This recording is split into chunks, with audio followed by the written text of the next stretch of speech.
The first light of dawn filtered through the lace curtains, painting the bedroom walls with soft ribbons of gold. I lay in bed for a long moment, savoring the inertia of early morning, a luxury I hadn't afforded myself since retirement. At 65, birthdays felt different. They were milestones of reflection rather than celebration. Last year I'd marked my 64th quietly, but this year felt ripe with possibility. After all, the world seemed quieter now, and I found a strange joy in life's small rituals: the hum of the coffee maker, the fragrance of jasmine drifting through the open window, the familiar creak of the hardwood floors when I finally swung my feet over the edge of the bed. Padding downstairs in my slippered feet, I inhaled the rich scent of the Colombian roast that Mark had ground earlier. He was already in the kitchen, humming an old jazz tune as he prepared our morning brew. "Happy birthday, love," he said, planting a kiss on my temple. His hair had silvered even more over the past year, but the warmth in his eyes remained unchanged. I smiled, cupping my hands around the steaming mug. Today, no meetings, no errands, just us, and whatever small pleasures the day might hold. When I stepped onto the front porch to retrieve the morning paper, a small, carefully wrapped box caught my eye by the door. It lay atop the welcome mat, its ivory paper glinting in the early light, tied with a thin, burgundy ribbon. My pulse quickened. I recognized Daniel's neat, loopy handwriting on the attached gift tag: "Happy birthday, Mom. Love, Danny." He was usually so pragmatic as choosing experiences over trinkets, so a tangible gift felt profoundly personal. I cradled the box to my chest, the ribbon soft against my palm, and hurried back inside. In the kitchen, I placed the parcel on the counter with reverent care, as if it were a child's first step. Mark peered at it curiously. "Something for you," I said, though the thrill bubbled up like a secret. With a shared glance of anticipation, we untied the ribbon. Inside, nestled against a bed of pink tissue paper, lay a dozen perfectly round cookies, each one a work of art. Some were studded with crushed pistachios, others drizzled with dark chocolate in intricate swirls, and a few topped with dried rose petals. A small card rested on top: "These are from La Petite Fleur, your favorites. Hope they make you smile. Hugs and kisses." Tears pricked at the corners of my eyes. La Petite Fleur was the artisanal bakery Daniel and Sophie had discovered on their honeymoon in Provence, and I'd fallen in love with their buttery shortbread. To see those delicate biscuits here, sent all the way from California to our home in Virginia, felt like a bridge spanning miles and memories. I lifted a cookie gingerly, inhaling its heady aroma: honey, vanilla, a whisper of sea salt, and took a small, reverent bite. The flavors danced on my tongue, and for a moment, I was transported back to that sun-drenched courtyard in Aix-en-Provence, laughing with Daniel as pigeons wheeled overhead. Mark reached for another cookie, his eyes twinkling. "Danny knows his mother well," he teased, though his voice held a tender note. We sat at the kitchen table, coffee cups in hand, savoring those cookies like precious heirlooms. Outside, the Robin family flitted around the birdbath, oblivious to human joy. Inside, I felt a surge of gratitude, not just for the gift itself, but for the thoughtfulness behind it. In that simple box lay proof of a son's affection, his busy life pausing for a moment to send me a smile across hundreds of miles. As the morning sun climbed higher, I placed the now empty box at the center of the table. It felt symbolic, a container emptied of cookies but brimming with love. I thought of the years past, teaching Daniel to ride his bike in this very driveway, helping him tie his first tie for a high school dance, late-night conversations over steaming mugs after his college graduation. Each memory poured itself into my heart, mingling with the sweet taste lingering on my lips. And in that mingled tapestry of past and present, I realized that this birthday surprise was less about left alone cookies and more about the quiet, enduring bond between a mother and her son. The afternoon light slanted across the yard as I finished arranging the folding chairs around the patio table. The air was perfumed with the scent of hibiscus and freshly cut grass, and the distant hum of cicadas lent a languid backdrop to the day's unfolding. My heart still fluttered from the morning's surprise, but now it beat in time with the promise of laughter, family chatter, and good food. Mark manned the grill under the striped canvas umbrella, flipping thick T-bone steaks with a practiced flick of his wrist. Be sure to let them rest before slicing, I reminded him, peeking at the sizzling meat. He grinned over his shoulder. Don't worry, I've got this. The pop and hiss of the coals felt reassuring, like the soundtrack to a well-rehearsed routine. I carried the empty cookie box into the kitchen, intending to repurpose it as a decorative tray for napkins or utensils. Just as I set it down, Sophie slipped through the back door. Dressed in a floral sundress, her dark hair pulled into a loose bun, she stepped lightly as though she might break the quiet spell if she moved too heavily. In one hand, she carried a vase of wildflowers, purple coneflowers, daisies, and a few sprigs of fragrant mint, picked from her own garden just that morning. Hi, Mom, she said softly, setting the vase beside the box. Happy birthday. She hugged me, and I inhaled the clean, green scent of her. In that moment, I felt both settled and electric, mother and friend, confidant and audience. Thank you, sweetheart, I replied, smoothing a stray petal back into place. These are beautiful. Sophie's gaze drifted to the box. Are those the cookies from Danny? She whispered conspiratorially. I nodded, resisting the urge to squeal with delight. Yes. He sent them all the way from California. Her eyes lit up. You have to try one. Before I could protest. She untied the ribbon and lifted the lid, revealing the dozen glistening rounds once more.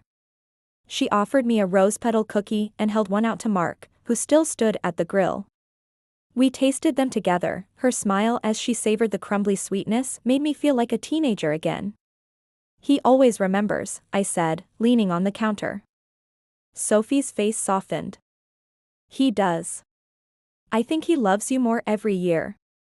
Then, almost shyly, she added, I do, too. A moment later, our friends and neighbors began to arrive, Carol and Pete with their 3 boisterous children, old college friends Janice and Tom, and Marisol, my Pilates partner, who arrived with a basket of her famous lemon ricotta muffins. Each guest brought a dish or a story, and soon the long patio table groaned under the weight of colorful salads, fresh fruit platters, and perfectly seasoned skewers. Conversations rose and fell like gentle waves. Laughter erupted over a childhood memory, someone recounted an offbeat news story, and Carol's youngest plunged her fingers into the lemonade pitcher, eliciting shrieks and apologies that only made everyone laugh harder. Through it all, the cookie box sat at the table's center, its paper tissue slightly rumpled, but still intact, its treasure hidden. As the afternoon edged toward evening, Sophie waved me over. She stood beside the table, fiddling with her napkin. There's something I'd like to show you, she said quietly. Intrigued, I followed her across the lawn to the open gazebo at the yard's far edge, where a woven hammock swung invitingly between 2 oak posts. Sophie climbed in and patted the spot beside her. Come sit, she urged. The hammock rocked beneath us as we settled into its soft cradle. She reached into her sundress pocket and pulled out her phone, tapping to open a video. A warm-faced older woman's face appeared on the screen, my mother-in-law, Evelyn, with a blanket draped over her shoulders and knitting needles in hand.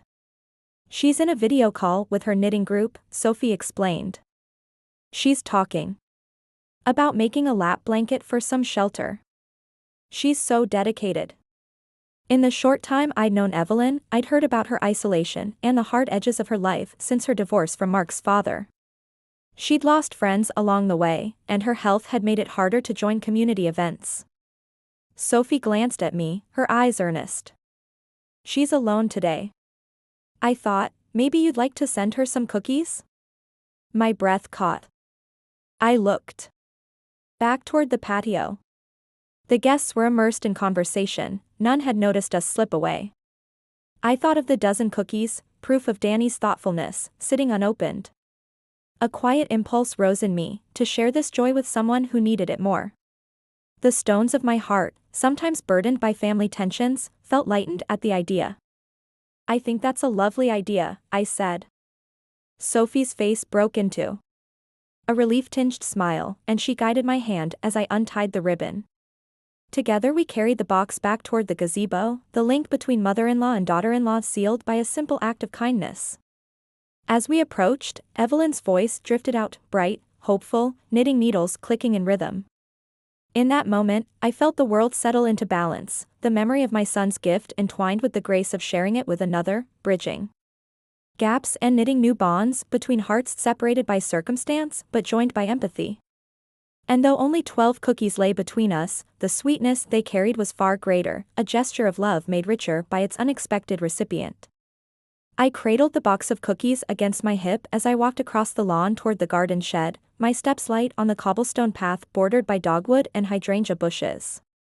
The laughter and clinking of glasses drifted faintly from the patio behind me, but here in the rose garden avenue a hushed serenity reigned. Sunlight filtered through the green canopy above, dappling the pathway with shifting patterns of gold and shadow. Each breath I took carried the sweet perfume of honeysuckle and the earthy scent of late summer soil. My fingers tightened around the satin ribbon as I neared the little wooden door of Evelyn's shed. I paused, heart fluttering with a mix of anticipation and uncertainty.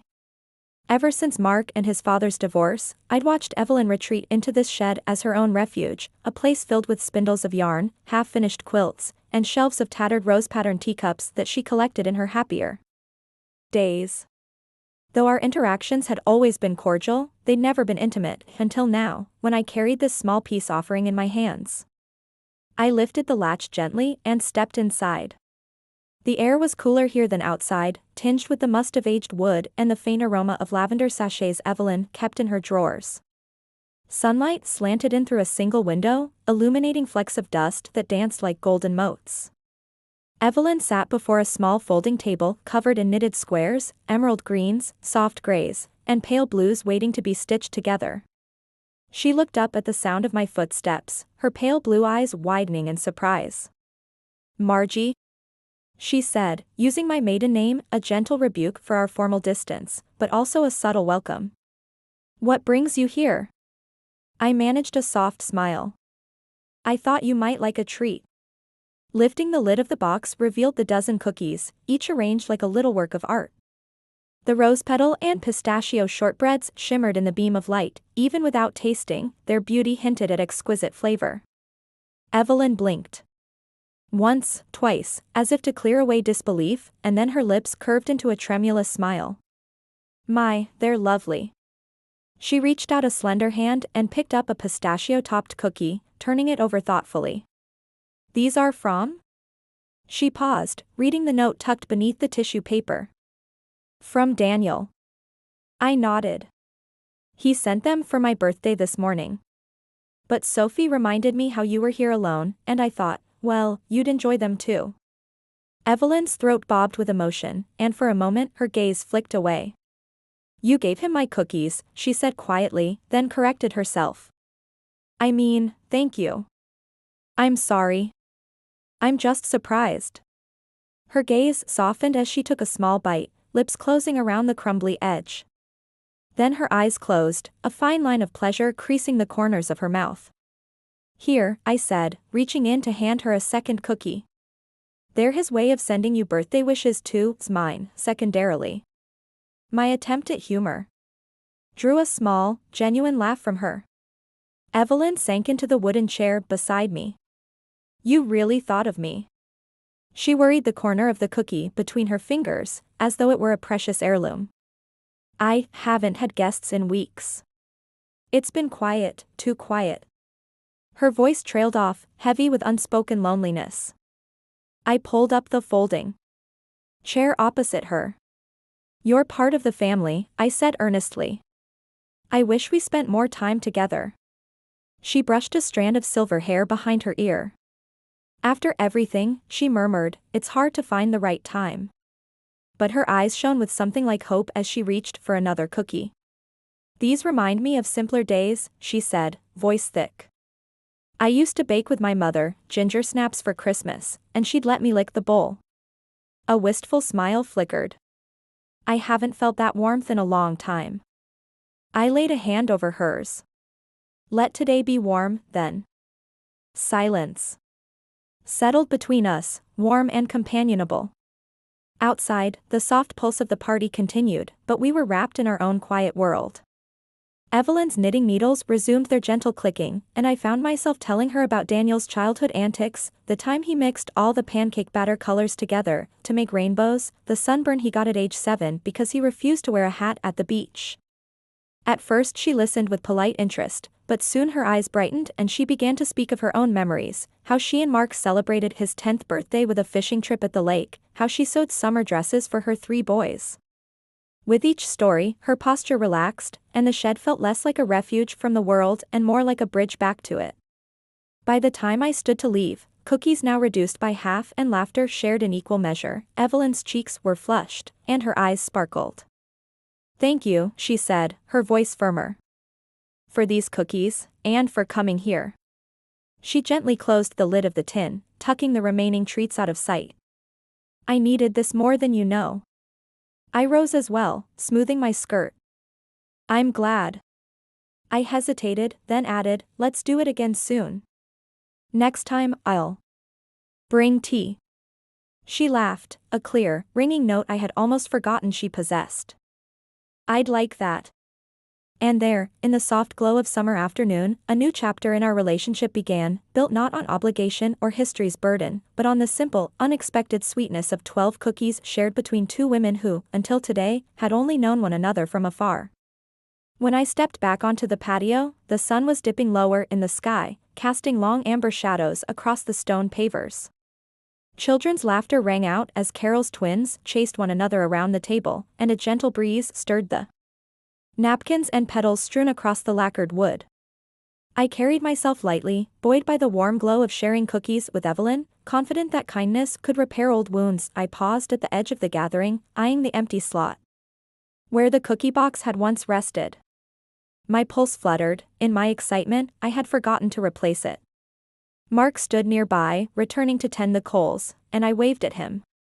"They loved the cookies," I called brightly. Evelyn nearly devoured half the box. His head snapped up, eyes narrowing. "You what?" he asked, voice taut. The spatula clattered against the grill. All around us, conversation faltered mid-sentence. Sophie froze, glass halfway to her lips. Even the twins stopped chasing each other and peered in our direction. I swallowed, the laughter from a moment ago feeling like a cruel echo. "Sophie suggested I bring them to her," I said, choosing my words carefully. "I thought it would lift her spirits." I gestured toward the garden path. "She was so alone, and she deserved a treat." Mark dropped the spatula. A hush settled over the group. "You gave my mother the cookies my son sent to you for your birthday?" His tone wasn't angry exactly, but the hurt in his eyes cut deeper than any shouting could. Guests exchanged uneasy glances, my cheeks grew hot under their scrutiny. Sophie stepped forward. "It wasn't meant to upset anyone," she said, voice soft but firm. "I only thought it would be a kind gesture."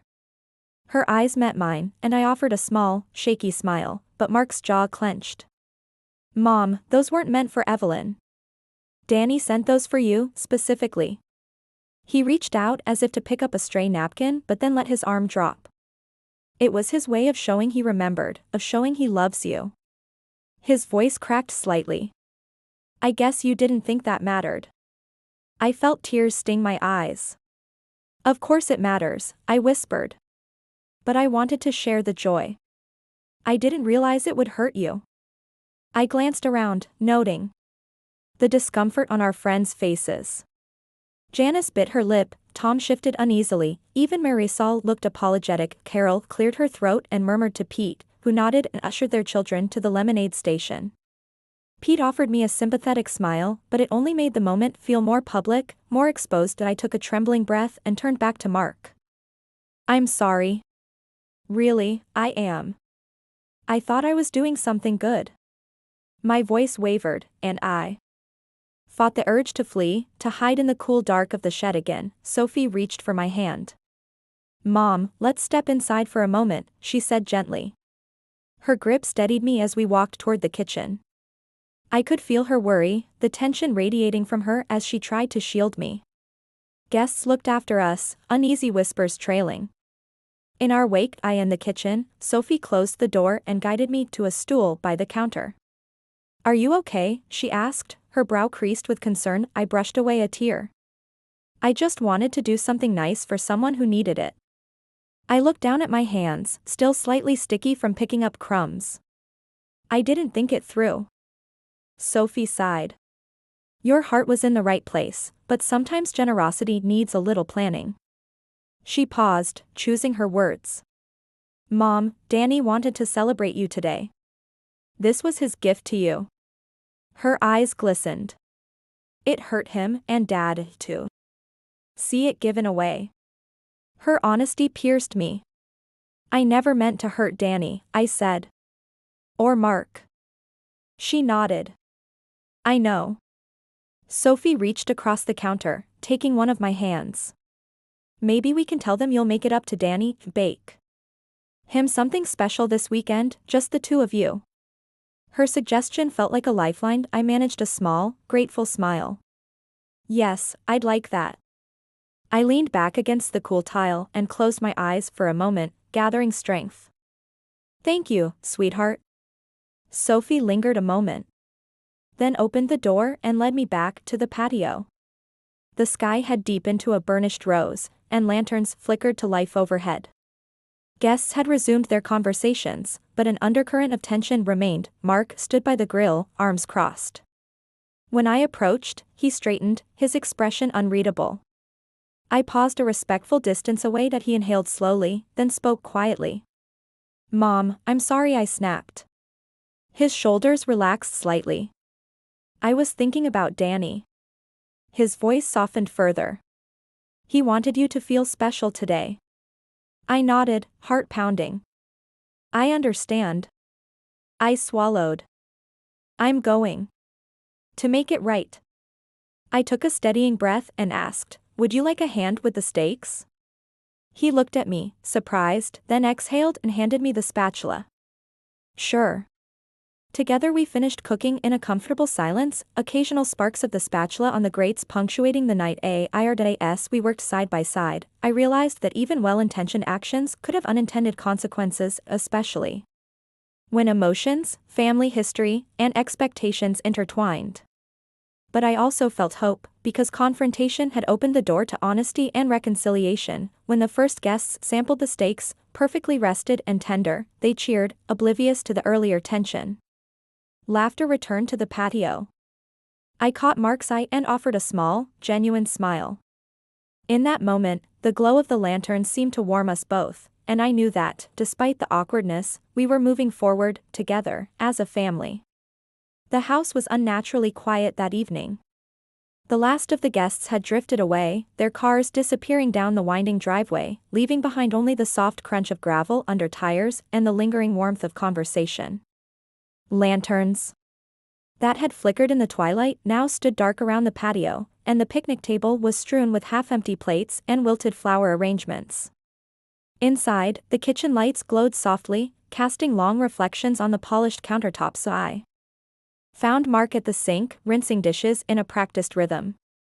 Steam curled up from the soapy water, filling the small space with the scent of lemon-scented detergent. He didn't look around when I stepped in, shoulders tense, back to me. My heart pounded as I leaned against the counter, gathering the courage to speak. "Mark," I said quietly. He paused, set the plate down, and turned, drying his hands on a well-worn tea towel. His eyes, still a bit tight around the edges, met mine with calm resolve. "Are you all right?" he asked, voice low but gentle. I swallowed hard, feeling the weight of the evening's events settle on my chest. I wanted to apologize again, I began, tracing the rim of an empty glass with my fingertip. "For giving the cookies away. I never meant to diminish what Danny did for me."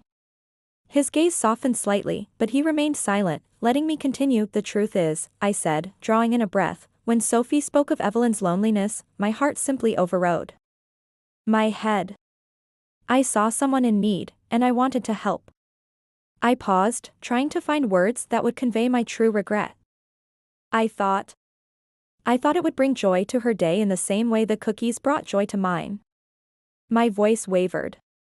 I acted without thinking through how it would affect you, or Danny. Mark folded the tea towel, smoothing it into neat creases.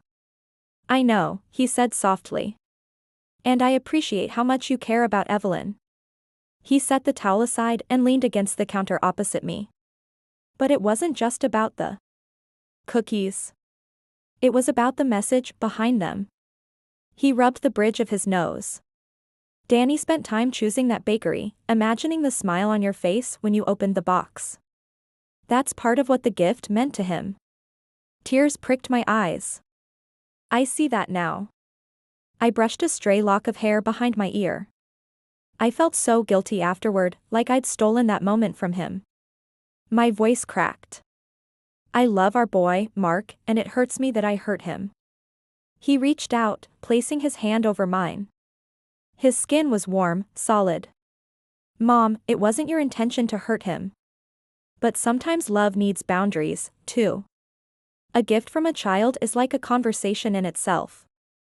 I nodded, absorbing his words. The steam from the sink had cleared, and I felt lighter, as though the apology had lifted a weight from my shoulders. But I also recognized that honesty required more than regret, it required action. I want to make it up to him, I said.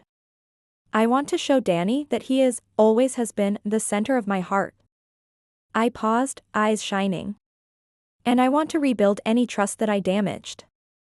Mark's lips curved into a small, encouraging smile.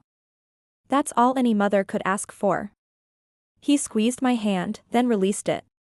Let's talk to him tomorrow night. Maybe bake some cookies together, your turn to teach him how. He added with a hint of teasing. I laughed softly, the sound a welcome release. Yes, I agreed. We'll bake. And I'll listen this time, really listen, to what he wants. I reached out to help dry the plate he'd left, together filling the quiet kitchen with a sense of renewed purpose. The following morning, sunlight streamed through the kitchen window, illuminating the flour-dusted countertops and a tidy row of mixing bowls waiting on the island. Mark was at the stove, humming as he prepared French press coffee, and I was carefully measuring butter for the cookie dough. The richness of the butter and sugar mingled in the air, a comforting, homey aroma, when Daniel and Sophie arrived for our planned bake-along. The tension of the previous day still lingered in my stomach like a faint aftertaste of bitterness. Daniel stepped into the kitchen, greeting me with a cautious smile. Sophie offered a quick, reassuring nod from behind. His shoulder. Morning, Mom, Daniel said, his tone polite but reserved. He set down a small bouquet of daisies, a peace offering of sorts, I realized, and placed them in a glass jar beside the mixer. Thanks for inviting us over. I reached out to squeeze his shoulder. Thank you for coming, sweetheart.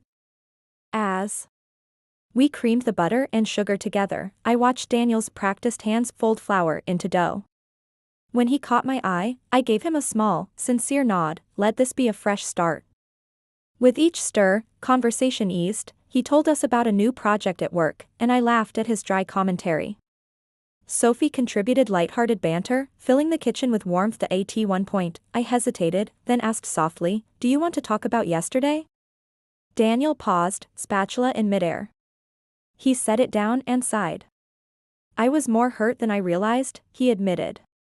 I didn't understand why you'd give away something meant for you. It felt like my efforts didn't matter. His voice was firm but not accusatory. I reached out and gently touched his arm. Danny, your gift mattered more than words can say. It reminded me of all the times you've cared for me, when you stayed up late to help me with tech, when you brought me soup after I was sick. I let my impulse overshadow your intention, and I'm so sorry. I paused, tears threatening. I want you to know how deeply I appreciate every thoughtful thing you do. His shoulders relaxed and he smiled wanly. Thanks, Mom. That means a lot. We resumed baking, the dough finally coming together. As I rolled balls of dough and Daniel arranged them on the baking sheet, I realized that this simple act, mixing flour and butter, sharing heartfelt words, was exactly the conversation I'd wanted. When the cookies emerged golden and fragrant, we sampled them together, and Daniel's approving "these are perfect" was a balm to my soul. In that cozy kitchen, with laughter and the scent of vanilla in the air, I recognized that apologies are the humus in which love grows stronger. Confrontation had peeled back layers of assumption and pride, revealing a deeper understanding between parent and child.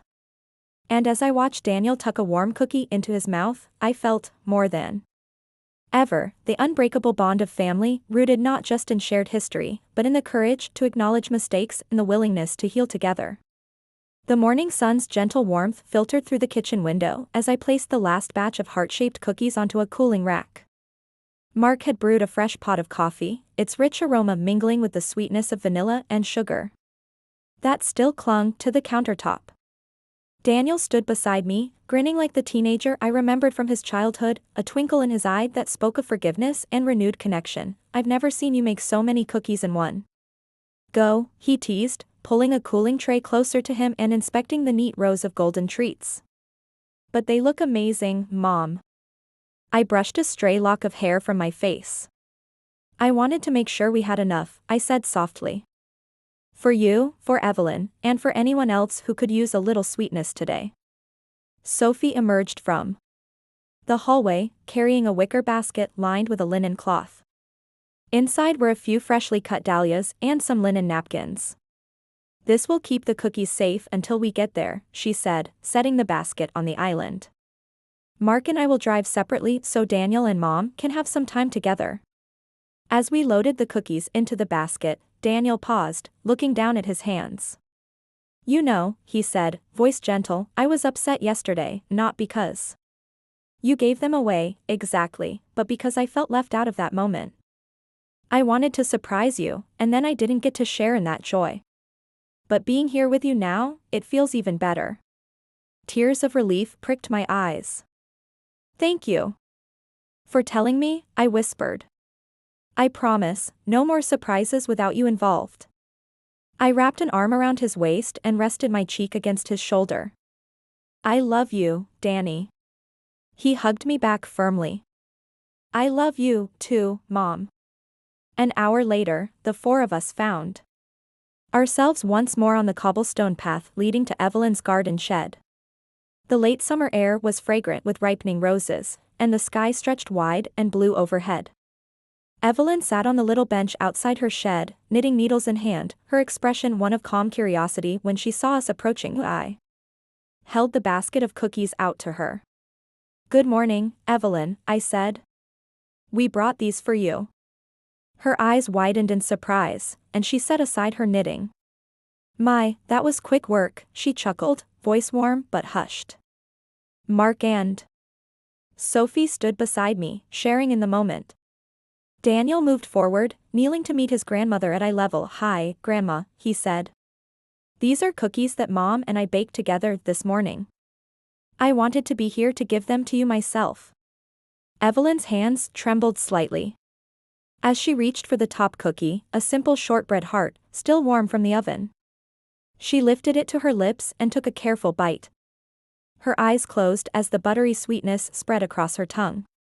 When she opened them again, tears glistened. "Daniel," she began, voice quavering. Then she turned to me. "Margie, thank you. This means more to me than I can say." I knelt beside Evelyn and wrapped an arm around her shoulders.